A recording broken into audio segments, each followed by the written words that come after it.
Good morning dear friends, स्वागत है आपका online classes by Rajesh Kumar Upadhyay, PGT biology, Kendriya Vidyalaya Mandsaur. Dear friends, today we are going to take last part 5 of our chapter, our environment, natural resources. So let us start. We can say very few topics, 1 or 2 topics left only. So today we will complete it within 15 minutes. Okay, so let us start. So first of all we will take greenhouse effect. Greenhouse gases such as carbon dioxide, आप gases के नाम note करते जाएं, carbon dioxide, methane, nitrogen oxide and chlorofluorocarbons present in the atmosphere prevent the escaping of heat falling on the earth surface rather than absorbing it. This keeps the earth warm and the phenomenon is known as greenhouse effect. So what happens, होता क्या है कि ये जो different gases के बारे में बात की है इन्होंने, carbon dioxide, methane, nitrogen dioxide, nitrogen oxides of nitrogen and chlorofluorocarbons, ये गैसेस जो होती है, ये गैसेस क्या करती है कि जो सोलर रेडिएशंस जो आ रहे हैं, सोलर रेडिएशंस जब अर्थ तक आते हैं, अर्थ से टकरा के वापस लौटते हैं, अगर ये वापस लौट गए तो कोई प्रॉब्लम नहीं है, ठीक है। लेकिन क्या होता है कि ये गैसेस जो होती है ये यहाँ पर एक ब्लैंकेट की तरह काम करती है इस तरीके से, और ये जो रिफ्लेक्टेड रेज होती है, इन रिफ्लेक्टेड रेज को वापस से धरती पर रिफ्लेक्ट कर देती है। यानी कि फिर ये यहाँ से नीचे से आएगी, फिर यहाँ से रिफ्लेक्ट होने की कोशिश करेगी, फिर यहाँ से जो हमारी जो ग्रीन हाउस गैसेस होगी, ये गैसेस इसको वापस नीचे की तरफ रिफ्लेक्ट कर देगी या एब्जॉर्ब कर लेगी और गर्म हो जाएगी। तो इसके कारण क्या होता है कि यहाँ ग्रीन हाउस क्यों नाम पड़ा इसका, क्योंकि आपने नर्सरी में आप गए होंगे, जो जहाँ पर बागवानी होती है, जहाँ पौधे उगाए जाते हैं, वहाँ आपने देखा होगा कि वहाँ पर एक ग्रीन हाउस बना हुआ होता है। नीचे प्लांट्स रखे होते हैं और ऊपर ग्रीन शेड होती है, उसके नीचे प्लांट्स होते हैं, ऊपर ग्रीन शेड होती है। तो ये जो ग्रीन शेड होती है ये यहाँ पर क्या करती है कि यहाँ जो भी लाइट यहाँ पर आ गई है, उस लाइट को ये रिफ्लेक्ट, जो टकरा के ऊपर जाएगी, उसको वापस नीचे रिफ्लेक्ट करके भेजती है, ताकि इस जो हमारी ये जो नर्सरी है, ये जो ग्रीन हाउस है, इसका एक डेफिनेट टेम्परेचर बना रहे और उसके कारण ये जो प्लांट्स है, इन प्लांट्स को जल्दी ये ग्रोथ कर लें, ठीक है। तो इस तरीके से ग्रीन हाउस बनाया जाता है। तो ये एक पर्टिकुलर आर्टिफिशियल तरीके से तो ये बेनिफिशियल होता है, लेकिन जब हम पूरे एटमॉस्फेयर के बारे में बात करें कि पूरा एटमॉस्फेयर ही ग्रीन हाउस बन जाए, पूरा एटमॉस्फेयर ही ग्रीन हाउस बन जाए, जिसमें जो सोलर रेडिएशंस है वो रिफ्लेक्ट होकर ऊपर जा ही नहीं पाए, वापस रिफ्लेक्ट होकर धरती के ऊपर आ जाए, तो ऐसी कंडीशन में जो अर्थ का टेम्परेचर है वो बहुत ज़्यादा बढ़ जाता है, और इसी को हम बोलते हैं ग्रीन हाउस इफ़ेक्ट या ग्लोबल वार्मिंग, ठीक है। तो हमें यहाँ पर ग्रीन हाउस गैसेस के नाम याद रखने हैं, and what is the green house effect, ये हमें डिस्कस करना है यहाँ पर। तो यहाँ पर डायग्राम में भी यही दिखाया गया है ग्रीन हाउस इफ़ेक्ट को। Some sunlight that heats the earth is reflected, some becomes heat, ठीक है। तो ये जो सोलर रेडिएशंस यहाँ पर जो हीट करने के लिए जो अर्थ की सरफेस पर आए थे, ये वापस से रिफ्लेक्ट हुए थे, लेकिन यहाँ ये ब्लैंकेट आप देखिए लिखा हुआ है, CO2 and other gases in the atmosphere trap heat keeping, trap और heat, they trap the heat and keeping the earth warm, और अर्थ को ये गर्म कर देते हैं या रखते हैं। तो such kind of effect is called as greenhouse effect, and also it is called as global warming. Next हमारा टॉपिक है ozone layer. The molecule of oxygen combine to form ozone, which form a layer in the stratosphere. तो ozone बनाने के लिए जो responsible factor है, element है, वो ऑक्सीजन है। क्या होता है कि ऑक्सीजन जो होता है, oxygen is broken down into, oxygen molecule है ये, oxygen molecule is broken down solar radiations की प्रेजेंस में, अल्ट्रावायलेट रेडिएशन की प्रेजेंस में। This O2 is broken down into O+O। Oxygen atomic level में, ये एटॉमिक फॉर्म में ब्रोक हो जाता है, टूट जाता है, ठीक है।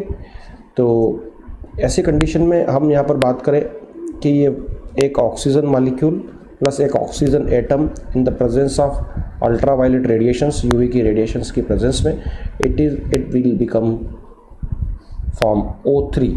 That O3 is called as ozone. ये ओजोन बन जाती है.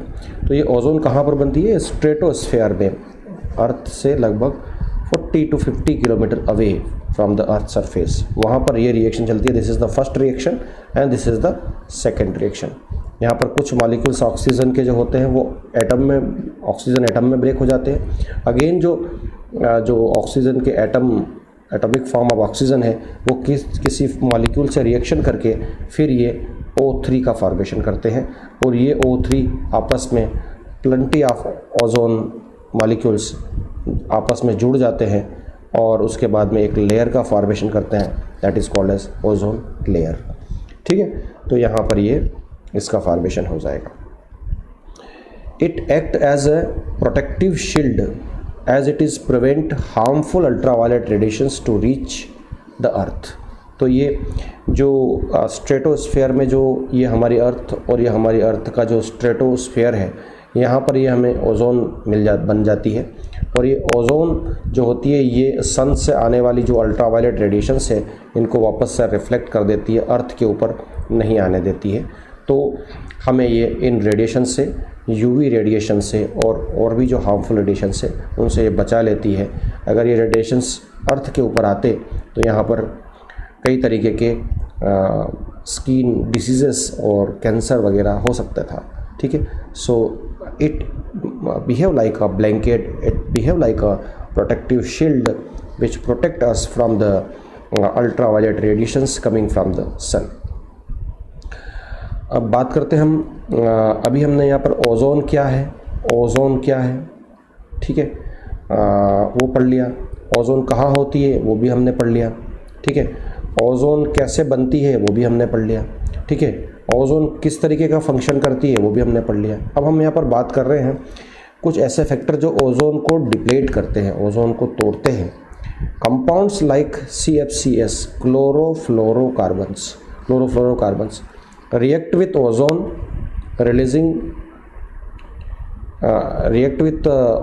releasing molecular oxygen resulting in breakdown of ozone which is termed as ozone depletion. तो ये क्या करते हैं, ये क्लोरोफ्लोरोकार्बन्स जो होते हैं, एक क्लोरोफ्लोरोकार्बन जो होता है वो लगभग 10,000 ओजोन मॉलिक्यूल को ब्रेक करने की एबिलिटी रखता है. ठीक है, तो ये जो क्लोरोफ्लोरोकार्बन होते हैं, ये क्लोरोफ्लोरोकार्बन ओजोन में जो हमारे ऑक्सीजन के बीच में, 3 ऑक्सीजन के बीच में एक ट्रायंगल बना हुआ है इस तरीके से O3, इनमें से बॉन्ड्स को ब्रेक कर देता है. तो जिससे ओजोन का स्ट्रक्चर एक तरीके से मेल्ट हो जाता है, टूट जाता है. और जो एंटार्कटिका में हम देखें, पोलर एरियाज़ में, नॉर्दर्न पोल पे देखें तो वहाँ पर एक बड़ा सा होल बन गया है, ओजोन वहाँ पर ब्रेक हो चुकी है.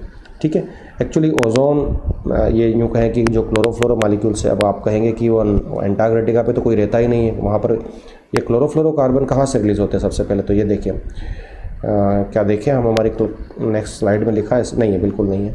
तो मैं बताता हूँ आपको कि ozone this chlorofluorocarbons releases from AC, जो हमारे AC होते हैं, जो हमारा फ्रीज होता है, जो हमारा रेफ्रिजरेटर होता है. ठीक है, ये जो कूल करने वाले जितने भी एलिमेंट्स होते हैं, मतलब जो भी एपरेटस होते हैं हमारे पास में, इनसे ये क्लोरोफ्लोरोकार्बन रिलीज़ होता है. अब ये क्लोरोफ्लोरोकार्बन रिलीज़ हुआ और एक मॉलिक्यूल जो होता है वो लगभग 10,000 जो ओजोन लेयर है उनको ब्रेक करने का की कैपेसिटी रखता है.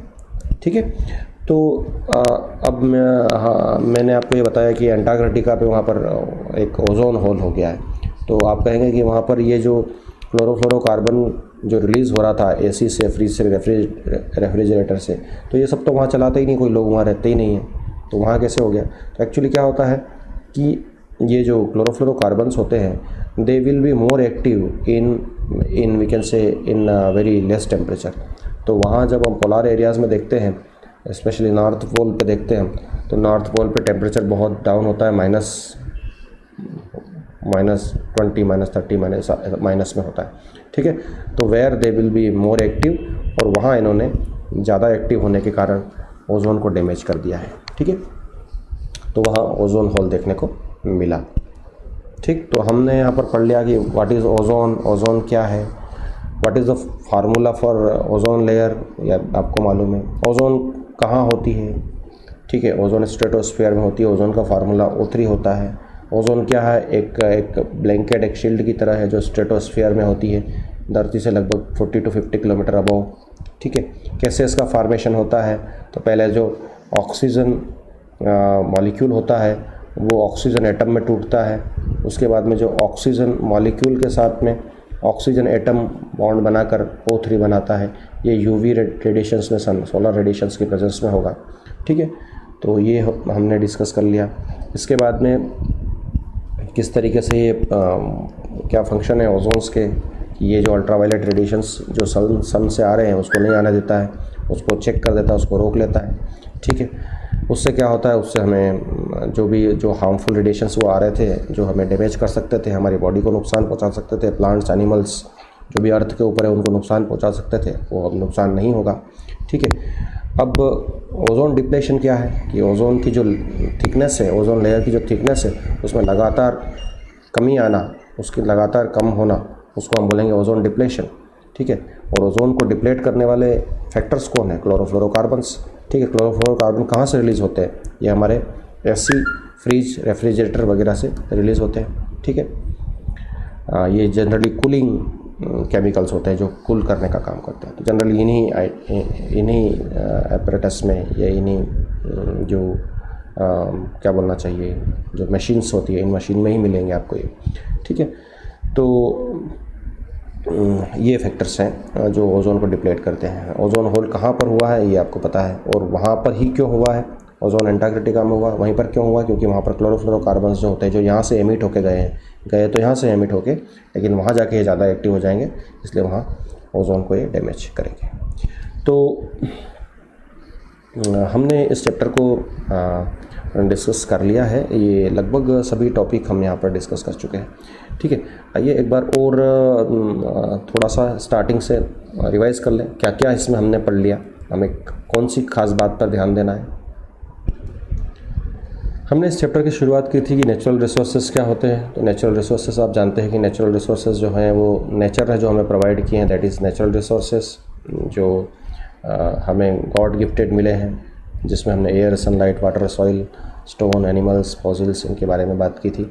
सो all the resources provided by nature to us without any cost, we can say these are called as natural resources.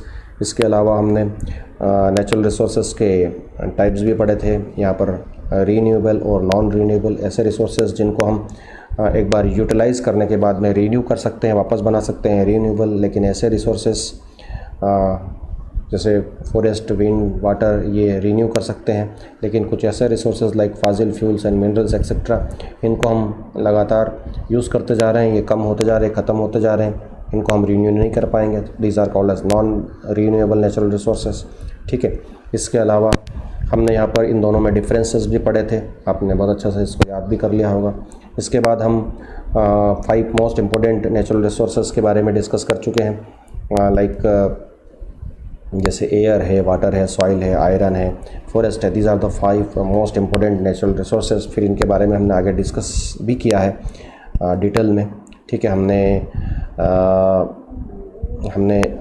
Air के बारे में, वाटर के बारे में, सॉइल के बारे में तो किया है, आयरन और फॉरेस्ट कंजर्वेशन के बारे में भी हमने बात की है। So these are the most important natural resources found on earth, we can say. चलिए, तो और इसमें क्या देखा था हमने, रेन के बारे में देखा था। रेन क्या है, इवेपोरेशन और कंडेंसेशन ऑफ, यहाँ से जो अर्थ से जो पानी है वो इवेपोरेशन हुआ। हमने वाटर साइकिल में इसको पढ़ ही लिया है कि यहाँ पर इवेपोरेशन हुआ, ट्रांसपीरेशन हुआ, रेस्पिरेशन हुआ, तो वाटर वेपर के फॉर्म में चला गया एटमॉस्फेयर में, वहाँ पर कंडेंसेशन हुआ, प्रेसिपिटेशन हुआ, पानी वापस आ गया, तो that is called as rain. Acid rain क्या है, ये एटमॉस्फेयर में कुछ जहरीली गैसेस होती है, वो मिक्स हो जाती है, ये NO2, SO2 वगैरह वगैरह। तो नाइट्रिक एसिड और सल्फ्यूरिक एसिड, जब ये SO2 H2O के साथ रिएक्शन करेगी, या ये NO2 H2O के साथ रिएक्शन करेगी, तो सल्फ्यूरिक एसिड का फार्मेशन हो जाएगा, सल्फ्यूरिक एसिड का, और यहाँ पर नाइट्रिक एसिड का फार्मेशन हो जाएगा। ये एसिड पानी के साथ में आ जाएंगे, तो इसको हम क्या बोलेंगे, इसको हम बोलेंगे एसिड रेन। ठीक है, इसके बाद में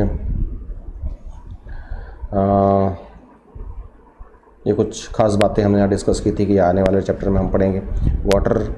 वाटर दो तरीके का हो सकता है, सरफेस वाटर, ग्राउंड वाटर। ठीक है, और सरफेस वाटर मीन्स जो हमारी वाटर बॉडीज़ के अंदर भरा हुआ है, दैट इज़ सरफेस वाटर। जो ग्राउंड के अंदर है वो ground water.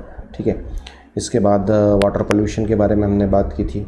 Water pollution different इस तरीके की जो अनवांटेड थिंग्स होती है वो जब हम पानी में मिला देते हैं तो जो पानी की जो क्वालिटी होती है वो डैमेज हो जाती है, ख़राब हो जाती है। That type of water is called as polluted water and process is called as water pollution.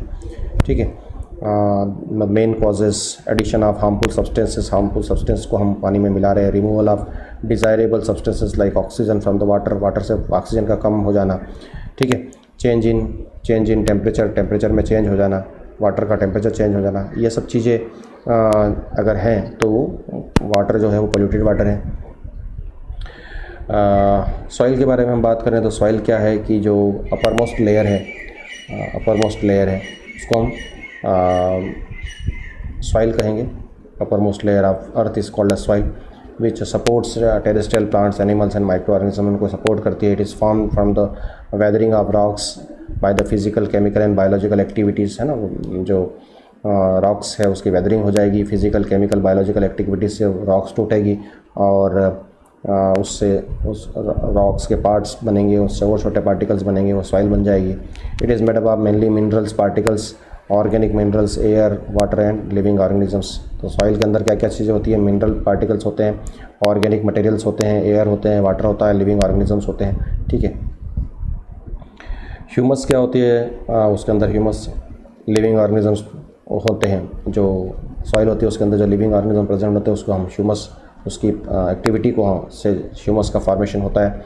ठीक है, जिससे सॉइल पोरस हो जाती है और वाटर को अलाउ करती है, उसके अंदर वाटर होल्डिंग कैपेसिटी उसकी बढ़ जाती है।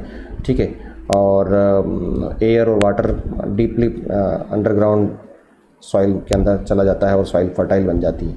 ठीक है, सॉइल पोल्यूशन, सॉइल में हम जो वीडिसाइड और पेस्टिसाइड लगातार फर्टिलाइजर्स यूज़ कर रहे हैं जिसके कारण सॉइल की क्वालिटी ख़राब हो रही है, soil pollution. Soil erosion, soil का एक जगह से बह के दूसरी जगह चले जाने को हम बोलेंगे सॉइल इरोजन। ठीक है, ये किसके कारण हो सकती है? सॉइल का बहना क्या फैक्टर है उसके लिए रिस्पॉन्सिबल है? तो ओवर ग्राजिंग हो सकती है, फॉरेस्ट का काटना हो सकता है। ठीक है, और कुछ स्पेशल टाइप का कल्टीवेशन अगर हम करते हैं जिसके कारण जो है सॉइल बह जाती है। इफ़ेक्ट ऑफ सॉइल इरोजन क्या होंगे? सॉइल इरोजन से क्या इफ़ेक्ट होंगे? सॉइल की फर्टिलिटी कम हो जाएगी, लैंडस्लाइड होगा हिली एरियाज़ में, है ना। ठीक है, ये सब चीज़ें हैं। प्रिवेंशन ऑफ सॉइल इरोजन कैसे प्रिवेंट करेंगे हम इसको? ट्रीज़ लगाएंगे, ट्रेस फार्मिंग करेंगे, इंटेंसिव क्रॉपिंग करेंगे। ठीक है, तो हम सॉइल को बचा लेंगे। चिपको मूवमेंट के बारे में हमने सुंदरलाल बहुगुणा और उनके बारे में पढ़ा था, टेहरी गढ़वाल क्षेत्र में जिन्होंने हक द ट्री मूवमेंट चलाया था, जिससे उन्होंने ट्री को हक करके जो लोग काटने वाले लोग थे उनसे बचाने का काम किया था। तो they had a very great contribution in forest management. Okay, geochemical cycles में हमने यहाँ पर वाटर साइकिल देखा था जिसमें कि इवेपोरेशन,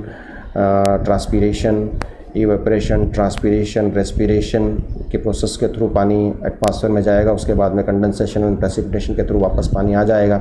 ठीक है, नाइट्रोजन साइकिल के बारे में हमने बात की थी। यहाँ पर नाइट्रोजन फिक्सेशन सबसे बड़ी बात है, जिसके बाद अमोनिफिकेशन, नाइट्रिफिकेशन, डीनाइट्रिफिकेशन, ये सभी यहाँ पर हम डिस्कस कर चुके हैं। Nitrification by lightning, nitrogen fixation by lightning, पानी में जो बारिश हो रही है उससे उस दौरान जो नाइट्रोजन गैस है वो वाटर से रिएक्शन करके नाइट्रेट और नाइट्राइट के फॉर्म में अर्थ के ऊपर आ जाएगी। प्लांट इसको एब्जॉर्ब कर लेंगे। बाय बैक्टीरिया, राइजोबियम बैक्टीरिया और साइनोबैक्टीरिया जो है नाइट्रोजन फिक्सेशन का काम करते हैं, जो नाइट्रोजन को सॉइल के अंदर एनरिच करते हैं। नाइट्रिफिकेशन, अमोनिफिकेशन और डीनाइट्रिफिकेशन की प्रोसेस को हमने यहाँ पर समझा था। कार्बन साइकिल सिंपली यहाँ पर जो एटमॉस्फेयर की कार्बन थी फोटोसिंथेसिस के थ्रू प्लांट्स में आएगी, प्लांट इसको फोटोसिंथेसिस करके अपना फूड बनाएंगे और उस फूड को जब एनिमल्स और दूसरे मतलब हार्बीवोरस, कार्निवोरस, ओमनिवोरस खाएंगे तो ये जो कार्बन था ये अब फूड चेन में सब तक पहुंच जाएगा। अब जब सभी एनिमल्स और प्लांट्स रेस्पिरेशन करेंगे तो कार्बन डाइऑक्साइड एटमॉस्फेयर में रिलीज़ हो जाएगी। इसके बाद में अगर ये प्लांट्स और एनिमल्स इनकी डेथ होती है तो डिकम्पोजिशन के थ्रू भी एटमॉस्फेयर में कार्बन डाइऑक्साइड रिलीज़ हो जाएगी। यदि हम प्लांट्स और एनिमल्स के किसी पार्ट को बर्न करते जलाते हैं तो कंबशन के प्रोसेस के थ्रू भी प्लांट्स जो कार्बन डाइऑक्साइड वो एटमॉस्फेयर में चली जाएगी। तो इस तरीके से कार्बन साइकिल के बारे में हमने पढ़ लिया। ऑक्सीजन साइकिल में सिंपल सी बात है कि जो एटमॉस्फेयर की ऑक्सीजन है वो रेस्पायरेशन के लिए प्लांट्स और एनिमल्स यूज़ करते हैं। जब वो उसको रेस्पायरेशन कर लेंगे तो रेस्पायरेशन के बाद में वो कार्बन डाइऑक्साइड एमिट कर देंगे एंड दैट कार्बन डाइऑक्साइड, ये जो कार्बन डाइऑक्साइड यहाँ से एमिट हुई है, ये कार्बन डाइऑक्साइड अब ये फोटोसिंथेसिस के थ्रू प्लांट इसको एब्जॉर्ब कर लेगा और वापस से प्लांट इसको एटमॉस्फेयर में ऑक्सीजन को रिलीज़ कर देगा। तो वेरी सिंपल साइकिल है, ठीक है। प्लांट्स और एनिमल्स को हम बर्न करेंगे तो कंबशन के थ्रू ऑक्सीजन यूज़ होती है यहाँ पर और कार्बन डाइऑक्साइड रिलीज़ होती है। उस कार्बन डाइऑक्साइड को वापस से फोटोसिंथेसिस के लिए प्लांट्स ले लेंगे और इसको फोटोसिंथेसिस के दौरान कार्बन डाइऑक्साइड को यूज़ करके ऑक्सीजन को रिलीज़ कर दिया जाएगा एटमॉस्फेयर में। और ये आज के जो हमने ग्रीन हाउस इफेक्ट के बारे में पढ़ा, ओजोन लेयर के बारे में पढ़ा, ये क्वेश्चन हैं जिनको एक बार और देख लीजिएगा। तो इस वीडियो में इतना ही और ये चैप्टर आपका कंप्लीट हो गया है और मैं ये भी मानता हूँ कि लगभग 95% आपका सिलेबस भी कंप्लीट हो चुका है। हम एक बार और उसको रिवाइज़ करेंगे, देखेंगे कि कोई पार्ट, कोई टॉपिक छूट गया है तो उसको हम एक बार फिर डिस्कस कर लेंगे, ठीक है। तो इन दो चैप्टर जिसके बारे में हमने ग्रीन हाउस इफेक्ट और ओजोन लेयर से रिलेटेड क्वेश्चंस आपको मिल जाएंगे, उन क्वेश्चंस को आप सॉल्व कर लीजिएगा। इसके साथ इस चैप्टर के जो एक्सरसाइज क्वेश्चंस हैं और इंटेक्स क्वेश्चन जो बीच में दिए हुए होंगे वो सब भी सॉल्व करके चैप्टर को कंप्लीट कर लीजिएगा। नोट्स और उसके साथ हर वीडियो के जो क्वेश्चंस वो, इसके बाद में इंटेक्स क्वेश्चंस जो दिए हैं वो और एक्सरसाइज क्वेश्चंस दिए हैं, ये सब कंप्लीट करके इस चैप्टर को कंप्लीट कर लीजिएगा, ठीक है। ओके, बहुत बहुत धन्यवाद।